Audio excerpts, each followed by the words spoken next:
चलिए स्टार्ट करते हैं हमारा पार्ट 2 लेक्चर। हमने इससे पहले पार्ट 1 बिल्डिंग मटेरियल का कंप्लीट कर चुके हैं। इसके बाद में हम देखने वाले हैं यहाँ पे पार्ट 2 लेक्चर।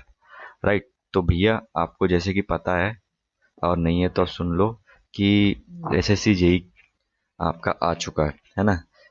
एसएससी ने अपना एग्जाम कैलेंडर रिलीज कर दिया है और जो इंजीनियर्स हैं है ना, जेई जैसे कि जेई इंजीनियर्स के लिए तो भैया दुगनी खुशी वाली बात हो गई है। एक तो आपका 2019 की एग्ज़ाम अक्टूबर में ली जाएगी और फिर 2020 की एग्ज़ाम मार्च में ली जाएगी। ठीक है, जस्ट कुछ महीनों के बाद में दूसरी एग्ज़ाम भी आपकी कंप्लीट हो जाना है। तो आपको यदि पहली एग्ज़ाम में आप अच्छे से परफॉर्म नहीं कर पा रहे हो तो सेकंड एग्ज़ाम में आप अच्छे से तैयारी करके निकाल सकते हो। राइट, तो आपको भाई पीछे हटना नहीं है, आगे ही बढ़ते चलना है जिससे कि आप का सिलेक्शन हो पाए। राइट, चलो आगे बढ़ते हैं। हम बात करते हैं यहाँ पर पेंट्स पेंट्स वगैरह की बात कर लेते हैं। क्या ये मिसलेनियस है, ये कभी कभार पूछ लेता है पर आता जरूर है, तो उसके बारे में हम थोड़ा थोड़ा बात कर लेते हैं। बेसिक नॉलेज तो होना चाहिए, दोबारा यदि रिपीट हो गया तो हमारा छूटना नहीं चाहिए, क्योंकि आपको तो पता ही है कि एग्जाम में हर एक क्वेश्चन बहुत ही ज़्यादा इम्पोर्टेंट होता है। चलो आगे बढ़ते हैं। राइट, चलिए putty is made of putty जो होती है वो किससे बनी हुई होती है, कि उसमें क्या क्या आपका मिला हुआ रहता है। तो इसमें red lead and linseed oil, zinc oxide. देखो, जैसे कि आपको कोई चीज़ पता है ना, तो उसको कमेंट सेक्शन में ना आंसर के तौर पे जल्दी से आपको लिख देना है, ताकि आपका क्या मेज भी हो जाए, रिवाइज भी हो जाए, और आपको कितना है कितना याद है वो भी आप अपने आप को एनालाइज कर पाओगे। तो यहाँ पे आपको ध्यान देना है। ठीक है, तो जैसे ही मैं ये क्वेश्चन पढ़ूंगा तो आंसर लिख के जल्दी से आपको कमेंट सेक्शन में आपको भेज देना है। चलिए आगे बढ़ते हैं। तो यहाँ पे आपका आंसर हो जाएगा क्या, powder chalk and raw linseed oil. Powder chalk, देखो पुट्टी पुट्टी एक्चुअली में क्या होती है। पुट्टी आपका जरा देखोगे तो वो वाइट कलर की होती है ना। जनरली वाइट कलर की आपकी होती है। तो वाइट में आप क्या मिलाओगे, चाक। चाक, जो चाक जो होता है आपको पता होना चाहिए। चाक चाक भी क्या होती है, वाइट कलर की ही होती है। तो याद रखने का बेस्ट तरीका यहाँ पर क्या हो गया आपका, चाक होती है वाइट। ठीक है, चाक होती है वाइट, तो चाक वाला याद रख लेना। और लिंसेट लिंसेट ऑयल, लिंसीड ऑयल आपको तो याद रखना ही है। लिंसीड ऑयल का मतलब समझ रहे हो, वही अलसी का तेल। ठीक है, चलिए आगे बढ़ते हैं। आपका 4.2 देखते हैं, जल्दी जल्दी देखेंगे क्योंकि अपने पास समय है नहीं। डोगल्ड स्टेयर आर, डॉग सॉरी डोगल्ड बोल रहा हूँ मैं, डॉगलेग्ड डॉगलेग्ड स्टेयर आर। जो डॉगलेग होती है उस वो स्टेयर आपकी क्या होती है, तो इसमें हो जाएगा आपका half turn stair. Right, half turn stair कहने का मतलब क्या है, डॉगलेग्ड। डॉगलेग्ड मतलब कि जो डॉग होता है, डॉग कैसे बैठता है, ऐसे ही तो बैठता है। ठीक है, ऐसी उसकी लेग होती है। तो आपकी half turn stair. Right, half turn stair ये याद रखना आपको, डॉग लेग स्टेयर में आपकी हाफ टर्न। उसके बाद में बात करते हैं, the base material for distemper is, the base material distemper is. जो डिस्टेम्बर होता है आपका, उसका बेस मटेरियल क्या होता है, तो इसका सिंपल है चाक। राइट, तो चाक को आपको याद रख लेना है। चाक जनरली आप तो जब छोटे रहे होंगे तो चाक से टीचर आपको पढ़ाता रहा होगा, तो चाक आपको याद रख लेना है। ठीक है, बेस मटेरियल मतलब कि आपका जो बेस बना हुआ है ना, वो ऐसे याद रख लो ना भैया, वो चाक से पढ़कर बना हुआ है। राइट, चलो आगे बढ़ते हैं। उसके बाद में क्या बोल रहे हैं यहाँ पे, the lintels are preferred to arches because.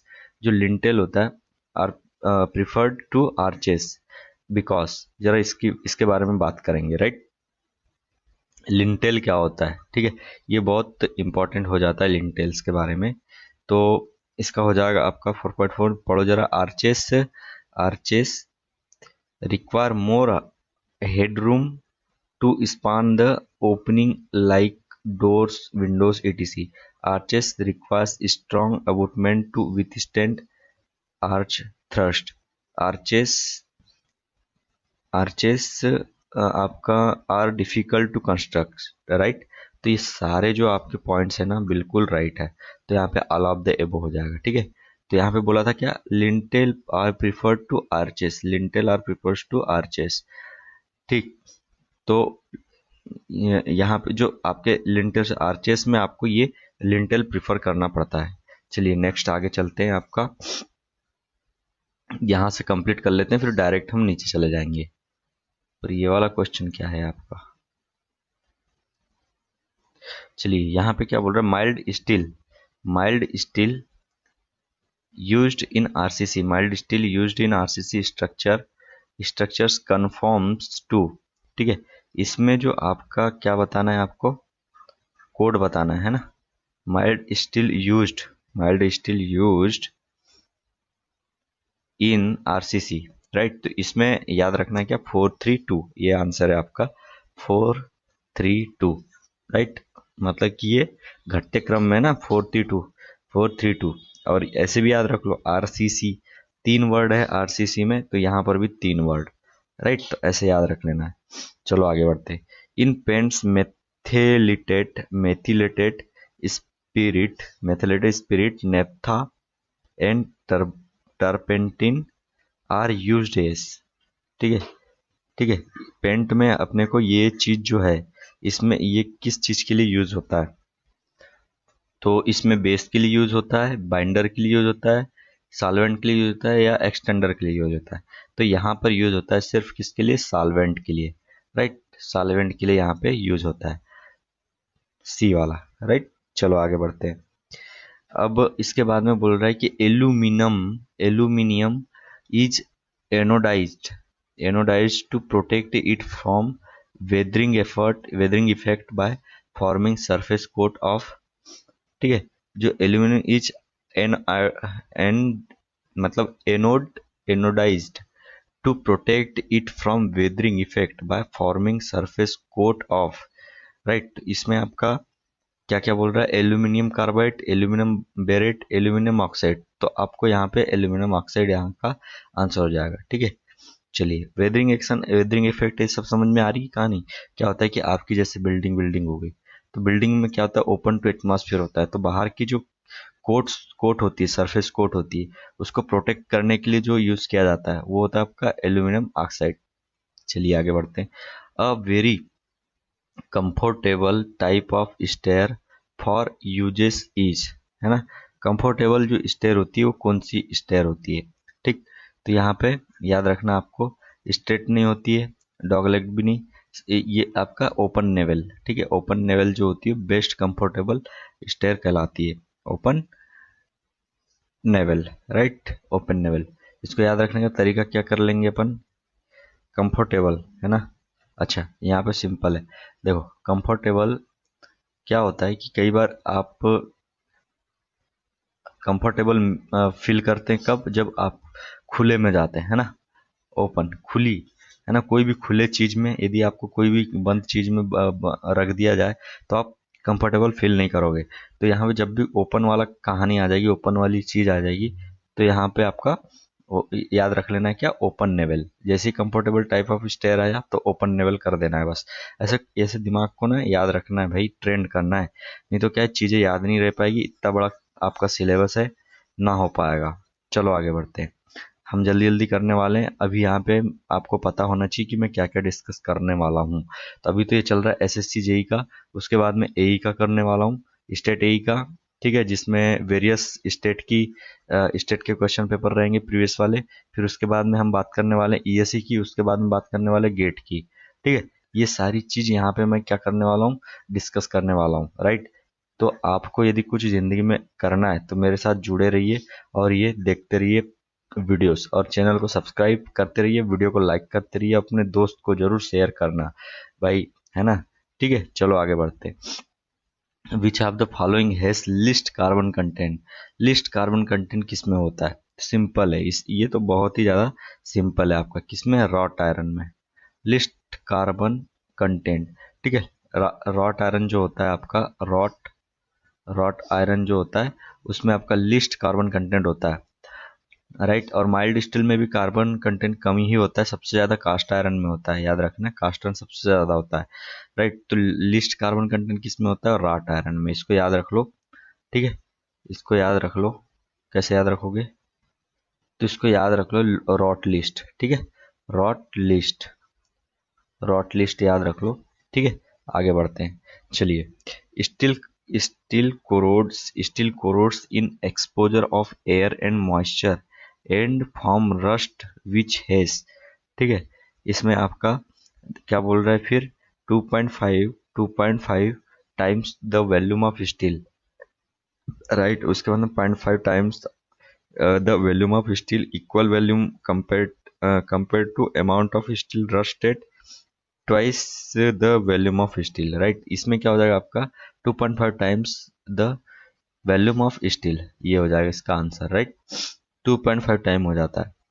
जैसे ही आपका जो एयर और मॉइस्चर के रिस्पेक्ट के उसमें आता है ना, कांटेक्ट में आता है, तो आपका जो रस्ट बनता है, रस्ट मतलब वॉल्यूम इंक्रीज हो जाता है। तो वो कितना होता है, 2.5 times of volume of steel, ठीक है। 2.5 ढाई ढाई टाइम्स, ठीक है, ढाई टाइम्स आपका ये हो जाता है, इंक्रीज हो जाता है। चलिए आगे बढ़ते हैं। इसके बाद में आपका क्या बोल रहा है, zinc oxide is a pigment having colour, ठीक है। जो जिंक ऑक्साइड होता है उसका कलर क्या होता है, ठीक है। इसका कलर आपका क्या होता है, तो ये ब्लू होता है क्या, येलो होता है क्या, नहीं, यहाँ पे होता है क्या इसका white, right. Pigment, zinc oxide, zinc oxide जो होता है आपका, उसका कलर जो होता है, पिगमेंट है ना, उसका कलर जो होता है वाइट होता है, राइट, वाइट, याद रख लेना है। चलिए आगे बढ़ते हैं। तो यहाँ पे हमारा जो पेंट वाला जो चैप्टर है वो क्या हो गया, एंड हो गया है। ज़्यादा बड़ा था ही नहीं, कुछ था ही नहीं उसमें। अब हम बात कर लेते हैं किसकी, एस्टिमेटिंग कॉस्टिंग एंड वैल्यूएशन, ठीक है, इसकी बात कर लेते हैं।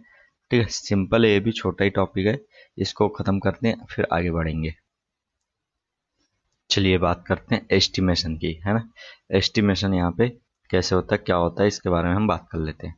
तो एस्टिमेशन आपका सिंपल है, बहुत ही जल्दी जल्दी इसको ख़त्म करेंगे। if d is the constant distance, if d is the constant distance between the section, ठीक है, then the correct prismoidal formula, prismoidal formula बताना है आपको, किस कौन सा प्रिज्मोइडल फार्मूला। तो यहाँ पे आपको आंसर इसका याद रखना है, ये बहुत ही इंपॉर्टेंट है, बहुत सारे एग्जाम में इसका क्वेश्चन आता है। तो इसका फार्मूला आपको पता होगा, जैसे कि सिम्पसन वन थर्ड रूल होता है ना, बस वही है ये, राइट। देखो, सिम्पसन वन थर्ड रूल यही होता है ना, देखो ये वाला, ठीक है। फर्स्ट एरिया लास्ट एरिया, फिर आपका 4 इवन हो जाता है यहाँ पे, और यहाँ पे ऑड एरियास हो जाता है, ठीक है। तो ये आपका फार्मूला, इसको याद रखना बहुत इंपॉर्टेंट है। उसके बाद में हम आगे चलते हैं। चलिए यहाँ पे हम नेक्स्ट बात कर लेते हैं आपका, इसमें क्या बोल रहा है कि the cross section of a strip footing is shown below, ठीक है। स्ट्रिप फुटिंग है आपकी, ऐसी फुटिंग है, ठीक है। ऊपर में ये यहाँ पे ग्राउंड लेवल है, अंदर ये अंदर में इतना भाग आपका ग्राउंड में अंदर में, ठीक है, इतना भाग, राइट। अब यहाँ पे जरा चेक करते हैं कि 150 आपकी यहाँ पे हाइट दे दी है, ठीक है। 150 यहाँ पे हाइट दे के रखा है। अब इसके बाद में हम बात कर लेते हैं आगे, ठीक है। अब यहाँ पे जरा चेक करना कि बोल रहा है कि the quantity of 150 thick PCC, ठीक है। पीसीसी जिसका ग्रेड है आपका 136 पर मीटर इज, एरिया में पूछ रहा है, यहाँ स्क्वायर मीटर देखो ना, स्क्वायर मतलब कि मीटर स्क्वायर में पूछ रहा है एरिया। तो कैसे निकालेंगे, तो कुछ नहीं करना है आपको, यहाँ पे सिंपल है आपका, ये है आपका किसमें, ये यहाँ पर आपका एमएम में, है ना। एमएम से मीटर में जाओगे तो आपको क्या करना पड़ेगा, 0.625 हो जाएगा, 1000 से डिवाइड करके मल्टीप्लाई कर दो आपका किसका, किससे, 0.15 से, है ना। 0.15 से मतलब ये इससे, ठीक। यहाँ से आपकी जो वैल्यू निकल कर आएगी वो कितनी निकल कर आ जाएगी, मल्टीप्लाई करोगे तो 0, राइट, 0 0.09375, ये आ गया क्या, मीटर, मतलब मीटर स्क्वायर में आपकी ये वैल्यू आ जाएगी। तो ये आपका आंसर कौन सा हो जाएगा आपका, यहाँ पे आंसर हो जाएगा आपका बी, है ना। ये आंसर आपका 94, ठीक है। अप्रोक्सीमेट कितना, 94, ठीक।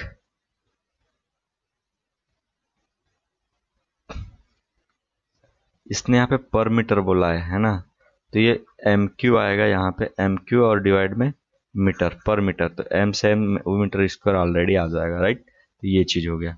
अब आगे बात कर लेते हैं, हमारा क्या बोल रहे, the measurement is not made in square metres in case of, square metre में आपका मेजरमेंट नहीं होता, तो इसमें किस में नहीं होता, जरा बात करते हैं किस में नहीं होता इसमें, या dam proof course, dam proof course, या फिर फॉर्म कोर्स, फॉर्म वर्क्स। तो यहाँ पे कंक्रीट जेफरीश या फिर आरसीसी छज्जा, तो आरसीसी छज्जा में ना ये चीज नहीं होती, स्क्वायर मीटर में हम क्या कैलकुलेशन मेजरमेंट नहीं करते आरसीसी छज्जा में, आरसी छज्जा में, ठीक है। आगे बढ़ते हैं। For one square metre single brick, for one square metre single brick flat soling, flat soling conventional size, the number of bricks required, ठीक है। वन स्क्वायर मीटर में, वन मीटर स्क्वायर में आपका जो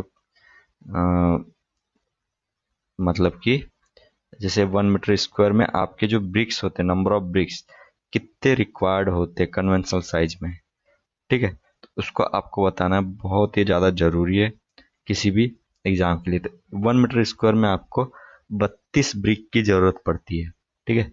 वन मीटर स्क्वायर में आपका 32 brick की जरूरत पड़ती है। तो आपको जैसे कि आपने घर बनाया कितना, 2000 स्क्वायर फीट स्क्वायर मीटर में, है ना, स्क्वायर फीट में बनाया, तो एक मीटर में, तो इसको फीट को कन्वर्ट कर दोगे मीटर में, और वहां से जो मीटर निकल के आएगा उससे मल्टीप्लाई कर दोगे, तो आपके कितने ब्रिक निकल जाएंगे, आपके पूरे टोटल ब्रिक निकल कर आ जाएंगे। तो आपको याद क्या रखना है, वन मीटर स्क्वायर में 32 ईट 32 नंबर ऑफ ब्रिक्स लगते हैं, ठीक है, 32। याद रखने का सिंपल तरीका है ब्रिक, है ना, जो ब्रिक है तीन में से दो जाएगा, तीन में से दो जाएगा तो एक आएगा, एक मतलब एक मीटर स्क्वायर में, ठीक है, एक मीटर स्क्वायर में आपके 32 ब्रिक। तो ऐसे ट्रिक को याद रखना है भैया, ट्रिक बहुत ही ज़्यादा इंपॉर्टेंट है, क्योंकि इतना सारा सिलेबस है सिविल इंजीनियर का खास करके कि आप पढ़ते पढ़ते पागल हो जाओगे, ठीक है। तो पागल होना नहीं है, आपने को याद रखना है और पेपर निकालना है। चलो आगे बढ़ते हैं। The number of bricks conventional size required for one square metre of brick on edge soling is, on edge soling is, ठीक है, एज सोलिंग बोल रहा है यहाँ पे, तो यहाँ पे आपका क्या हो जाएगा, इसका सिंपल 1.5 का ए हो जाएगा, ठीक है। तो यहाँ पे सॉल्व करके मैं बता देता हूँ कि कैसे आपका 54 आया और कैसे 32 आया, ठीक है। नहीं तो क्या होता है कि स्टूडेंट कंफ्यूज हो जाता है, ठीक है। यहाँ पे बोल रहा है एज सोलिंग बोल रहा है, और यहाँ पे सिर्फ कन्वेंशनल साइज की बात कर रहा है, तो इसमें आपका क्या हो जाएगा, ठीक है, कन्वेंशनल साइज की बात हो रही है, तो यहाँ पे क्या हो जाएगा, सिंपल आपको करना क्या है कि कन्वेंशनल साइज ऑफ ब्रिक क्या होता है कन्वेंशनल साइज ऑफ ब्रिक होता है आपका 250 mm, 250 mm, 125 mm, ठीक है, और आपका 75 mm, ये आपका कन्वेंशनल ब्रिक का साइज होता है, LBH, ठीक है, LBH। अब इसी में आप यदि देखोगे तो number of bricks required in one metre square, ठीक, वन मीटर स्क्वायर में अपने को ब्रिक का वो बताना है, तो वो कैसे निकाल लोगे, सिंपल है आपका, सीधे 1 into 1 और डिवाइड में आपका हो जाएगा कितना, 0.25, 0.25 मल्टीप्लाई में आपका पॉइंट, सॉरी पॉइंट नहीं है, 1, यहाँ पे हो जाएगा 1.25, राइट। अरे यार ये क्या यार, यहाँ पे 0.125, ठीक है। तो यहाँ से आपका जो निकल कर आएगा वो कितना निकल कर आएगा, 32, राइट, 32 ये वाला इसका आंसर हो जाएगा। और यहीं पे आपका सिंपल वो जो सोलिंग एज की बात आती है, तो वहाँ पे आपका 1 into 1 डिवाइड में आपका यहाँ पे हो जाएगा, सिंपल है 0.25, 0.25 इंटू में आपका 0.075, 0.075, मतलब कि यहाँ पे कितना लेके चलना है, ये 75, ठीक है, 75 यहाँ पर लेकर चलना है, तो यहाँ पे आपका आंसर निकल जाएगा 54, ठीक है। चलिए इसको याद रखने का तरीका मैं आपको बता देता हूँ, बहुत सिंपल है, बहुत अच्छे से आपको याद रह जाएगा। यहाँ बात कर रहा है किसकी, सोलिंग की, सोलिंग। तो जब भी सोलिंग आती है तो आदमी क्या होता है, फूल जाता है ना, आदमी का साइज फूल जाता है। तो सिंपल है, जब यदि आदमी का साइज ही फूल गया तो वैसे ही यहाँ पे ब्रिक की क्वांटिटी भी, जब ब्रिक की क्वांटिटी भी बढ़ जाएगी। तो 54, कंफ्यूज नहीं होना, 32 आपका उसमें था तो यहाँ पे 54 हो जाएगा, राइट। चलिए आगे बढ़ते हैं अब। फिर क्या बोल रहा है आपका, for 1 square metre of 7 centimetre thick lime terracing in roof with brick khoa surkhi lime 227 including finishing the quantity of surkhi required is. तो ऐसे क्वेश्चन ना जिंदगी में पहली बार पूछेगा, और जिंदगी में पहली बार पूछता है तो फिर वो क्वेश्चन बनते भी नहीं है ना। तो इसका तो आंसर फिलहाल में जो देखे रखा है वो है आपका क्या, इसका आंसर है आपका 1.डी है, ठीक है, 1.6 का डी। पर इसमें ना, इसका जो आप सॉल्यूशन है इसको देख के जरा आप कॉपी पेस्ट करके कमेंट बॉक्स में जरा डाल देना, ठीक है। उसके बाद में हम इसको बात करेंगे। चलो आगे बढ़ते हैं। अब यहाँ पे जरा देखना कि क्या बोल रहा है, in straight line method the annual depreciation of the property is, ठीक है। जो स्ट्रेट लाइन मेथड होती है, the annual depreciation of the property is, जो एनुअल डिप्रिसिएशन होता है वो कैसे आपका यहाँ पर निकल कर आता है, ठीक है। तो उसका फार्मूला आपका क्या होता है, तो original cost minus scrap value divide में आपका लाइफ, ठीक है, राइट। ओरिजिनल, तो इसको याद रखने का सिंपल तरीका है OSL, ठीक है, OSL ओसल, याद रख लो, खत्म काम, ठीक है। स्ट्रेट लाइन मेथड में आपका OSL, ठीक है।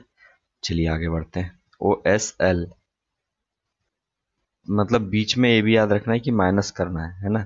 ओरिजिनल कॉस्ट से स्क्रैप जो वैल्यू है वो माइनस करना है, नहीं तो आपका ये ऐसे याद रखोगे तो प्लस वाला भी आंसर हो जाता है, ठीक है। तो बीच में माइनस, स्क्रैप वैल्यू को हम माइनस करते हैं किसके लिए, annual depreciation of the property, annual depreciation of property के लिए हम यहाँ पे बीच में माइनस करते हैं स्क्रैप वैल्यू को।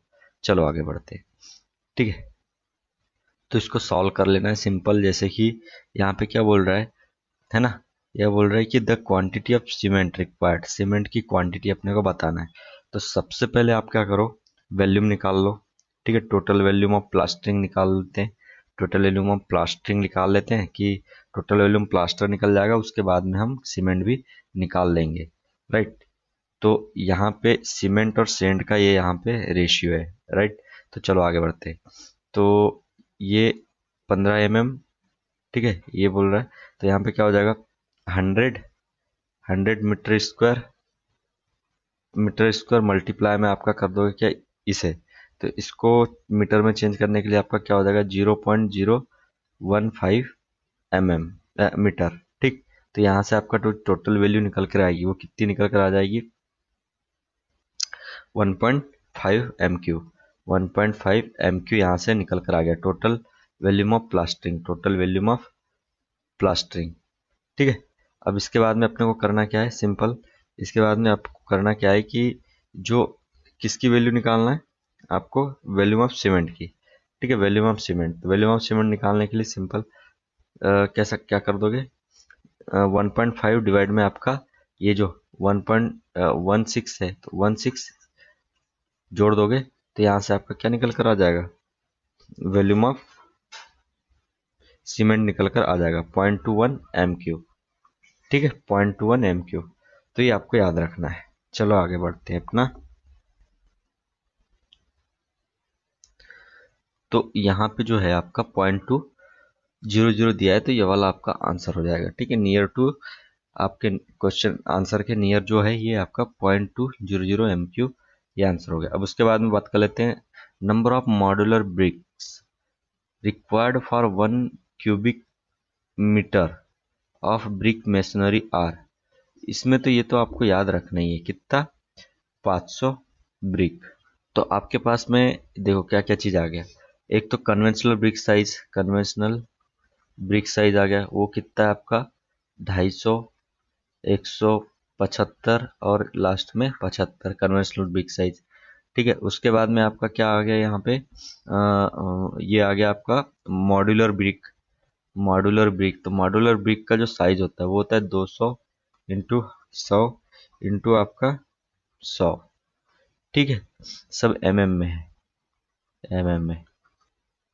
ठीक है, 200 100 100, राइट, ये मॉड्यूलर ब्रिक। तो यहाँ से आप सिंपल कैसे निकाल लेते हो, जो ब्रिक 1 मीटर क्यूब में आपका जो ब्रिक मेसनरी होती है वो कितने ब्रिक लगते हैं, है ना, वो आप कैसे निकालते हो। सिंपल है, आपका मीटर में यदि करोगे इसे, तो मीटर में करने के लिए आप क्या कर दोगे, वही 1000 से डिवाइड, तो ये 0.2 डिवाइड में आपका 0.2 0.1 0.1, राइट। तो यहाँ से आपका जो आप सॉल्व करोगे तो यहाँ से आपका आ जाएगा 500 500 क्यूब्स।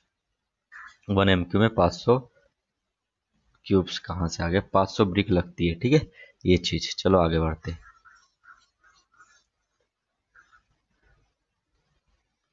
नेक्स्ट, तो इसका आंसर आप कैसे करोगे 1.10 का। ठीक है, यहाँ पे बोल क्या रहा है कि आपको द एबो फिगर रिप्रेजेंट्स प्लान, ये तो प्लान दिख रहा है आपका। ठीक है, प्लान, ठीक है, represents the plan and section of an excavation layout. ठीक है, ये सेक्शन दिखा रहा है आपका, ये जो ये जो एरिया है, ये वाला आपका ये एरिया है। ठीक, और बाकी का जो एरिया इधर दिख रहा है आपका, ये इधर वाला है। ठीक है, चलो, तो ये है आपका टॉप व्यू, है ना, टॉप व्यू। टॉप व्यू से आपको ये प्लान ऐसा दिख रहा है। अब उसके बाद में बोल रहा है the volume of earth work in excavation of foundation trench is, foundation trench है 4 मीटर और 6 मीटर का, 4 मीटर और 6 मीटर का आपका फाउंडेशन का ट्रेंच, गड्ढा। ठीक है, अब the volume of earth work in excavation of foundation trench is, तो कितना आपकी मिट्टी उसमें से निकलेगी उसको आपको यहाँ पे कैलकुलेट करके बताना है। तो ऐसे काम आपको करने पड़ेंगे जब आप जेई बन जाओगे। ठीक है, तो इसके लिए सबसे पहले आपको कैलकुलेशन आनी चाहिए। ठीक, तो कैलकुलेशन में आपको सिंपल क्या कर देंगे हम, इसमें करना क्या है, सबसे पहले आपको प्लान, प्लान कितना आपका 6 इंटू 4 मीटर का आपका प्लान है, तो एरिया निकल गया आपका। अब इसमें से माइनस कर दो, माइनस कर दोगे किसका, ठीक है, माइनस कर दो यहाँ पे कि कितना वो, जैसे कि ये 80 मीटर हो गया ना, ये आपका 80 सेंटीमीटर हो गया, 80 सेंटीमीटर। ठीक, चौड़ा ये 80 सेंटीमीटर हो गया। ठीक है, तो ये 80 सेंटीमीटर, इसको चेंज कर दो आप किस में, मीटर में चेंज कर दो। तो मीटर में चेंज करोगे तो आपका क्या निकल कर आ जाएगा, मैं यहाँ करते ही जाता हूँ। ठीक है, आपका 0.8 मीटर आ जाएगा ना, 0.8 मीटर आपका यहाँ से निकल कर आ जाएगा, राइट। अब इसके बाद में जरा चेक करना कि जो ये वाली जो डिस्टेंस है ये कौन सी है आपकी, ये वाली है, राइट, ये वाली यहाँ पे दिख रही होगी आपको ये। ठीक है, ये वाली, तो यहाँ पे हम क्या कर देंगे कि 4 में से माइनस कर देंगे आपका 0.8 मीटर। ठीक, ये हो गई पहली चीज।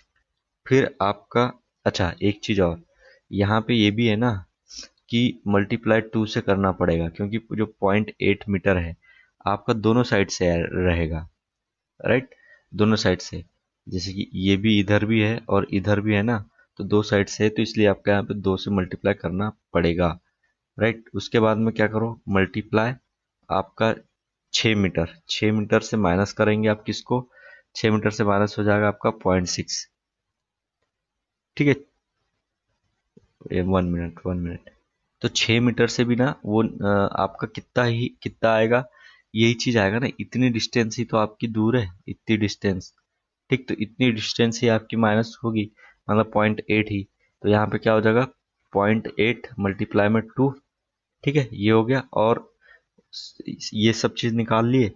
अब इसके बाद में सबसे मल्टीप्लाई कर दोगे किसका, हाइट का, 0.6 मीटर की हाइट का मल्टीप्लाई कर दो, तो यहाँ पे आंसर निकल कर आ जाएगा आपका कितना।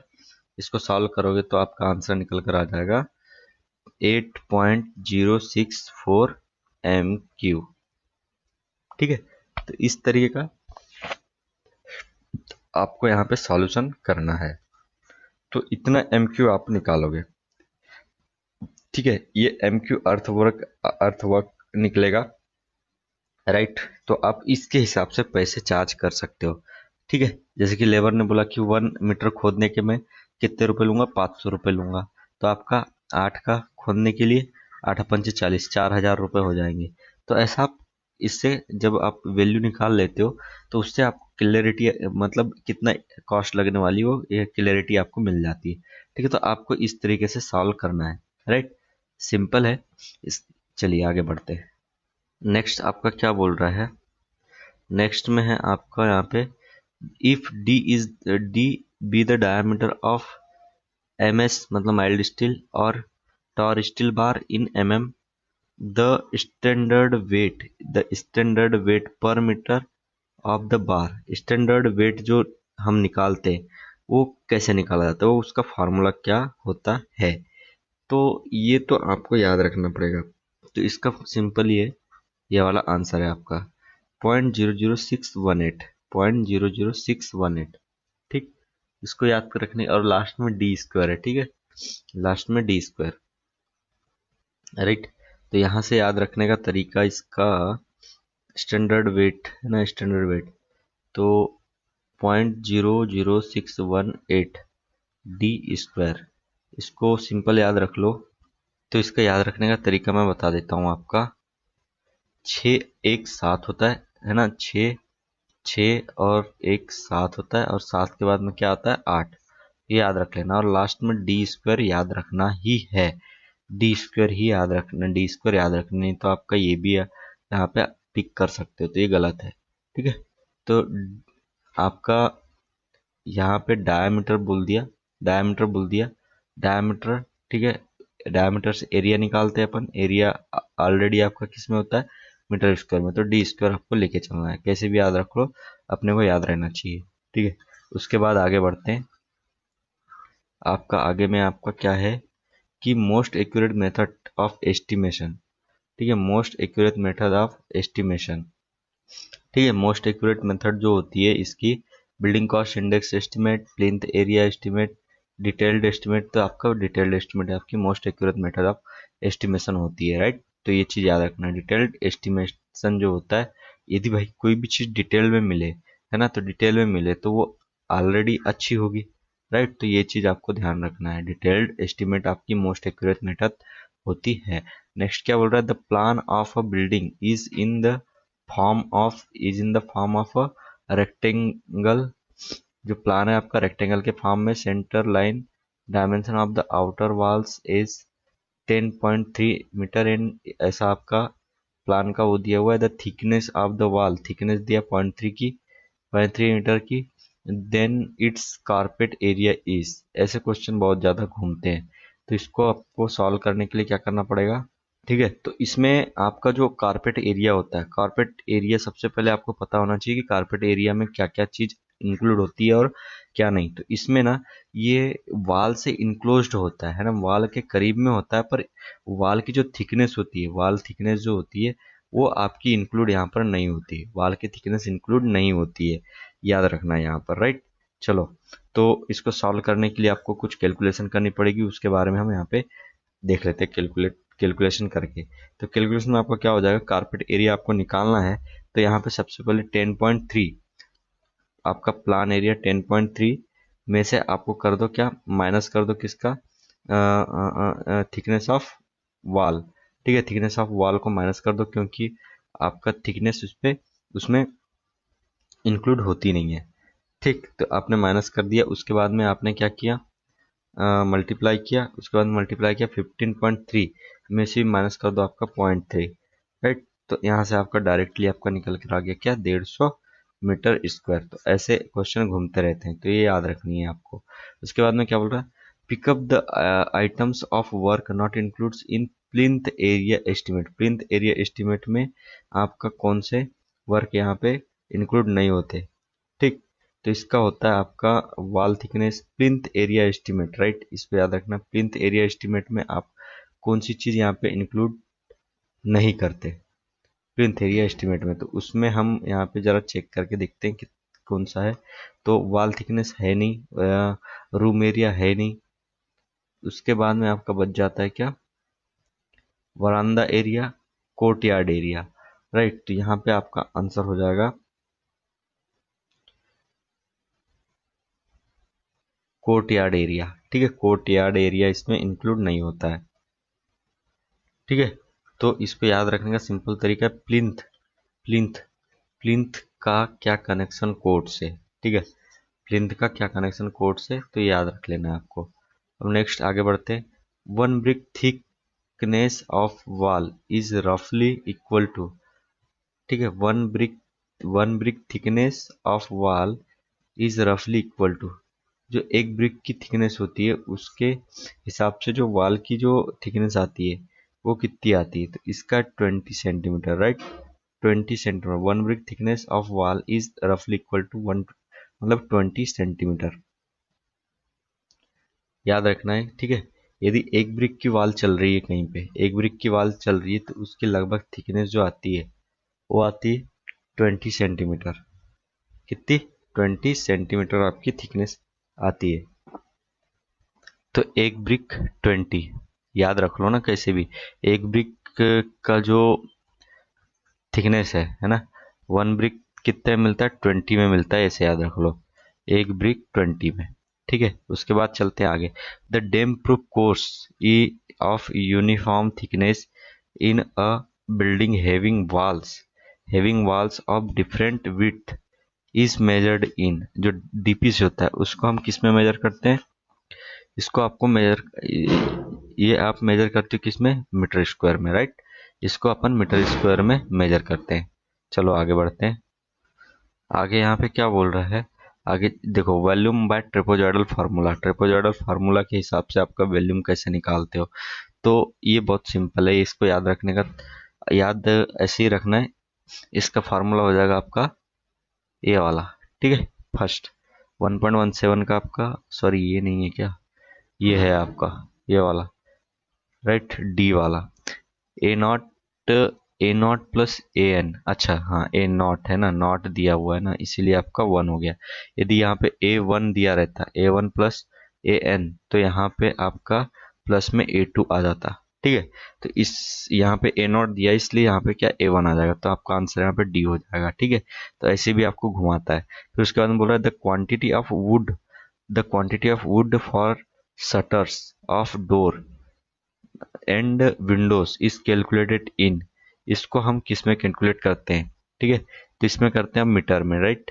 जो आपकी जो क्वांटिटी ऑफ वुड जो होती है उसको हम मीटर में कैलकुलेट करते हैं, 1.18 मीटर में कैलकुलेट किया जाता है। नेक्स्ट की बात कर लेते हैं हम। The plan of building is in the form of square, is in the form of square, ठीक है, ऐसे स्क्वायर फॉर्म में है आपका, with central line dimension of outer walls is this, तो इसके बाद बोलता है the thickness of the wall super structure 0.3 metre, then plinth area is, ठीक है, प्लिंथ एरिया अपने को यहाँ पे बताना है कैलकुलेट करके। कैसे कर लेंगे हम? तो सिंपल है, यहाँ पे जो सुपर स्ट्रक्चर बोल रहा है ना, सुपर स्ट्रक्चर बोले तो कि जैसे कि प्लान हो गया आपका 14.7 का, और सुपर स्ट्रक्चर जो 0.3 मीटर का है वो आपका बाहर निकला हुआ रहेगा, ठीक है। तो पूरा टोटल यहाँ पे एरिया जो निकालोगे है ना, प्लिंथ एरिया जो निकालोगे वो आपका क्या निकल कर आ जाएगा, कि कैसे निकाल लोगे? सिंपल है, 14.7 मीटर प्लस कर दोगे आपका 0.3 मीटर, मल्टीप्लाई कर दोगे वही चीज 14.7, तो ये तीनों जोड़ के आपका मल्टीप्लाई कर देना है, तो आपका आंसर निकल कर आ जाएगा कितना? 225, 225, ठीक है, 200, 225 आपका यहाँ पे मीटर स्क्वायर आंसर आ जाएगा। Thickness of plastering is usually, जो आपकी जो प्लास्टर होता है ना, प्लास्टर की जो थिकनेस होती है वो कितनी लेकर चलते हैं अपन? सी आपका 12 mm, ठीक है, प्लास्टर की जो थिकनेस होती है 12 mm, ठीक है, प्लास्टर 12 mm हम लेकर चलते हैं। तो ये था हमारा इस टॉपिक पे लेक्चर, ठीक है, मतलब प्रीवियस ईयर क्वेश्चन पेपर का सॉल्यूशन अपना ये था। अब इसके बाद में हम नेक्स्ट, अभी हमने एस्टिमेशन कंप्लीट कर लिया है, इसके बाद में हम बात करेंगे आपका rate analysis, valuation and miscellaneous, इन सारी चीज के बारे में हम बात करेंगे नेक्स्ट लेक्चर में, ठीक है। तब तक के लिए ये था इंड आपका, ठीक है, इस वीडियो का इंड यही था। अब आपको करना क्या है, इस घंटी को दबाना है, घंटी को दबाने से पहले सब्सक्राइब करना पड़ेगा, सब्सक्राइब कीजिए, वीडियो को लाइक कीजिए, शेयर कीजिए, थैंक यू फॉर वॉचिंग। मिलते हैं नेक्स्ट लेक्चर में।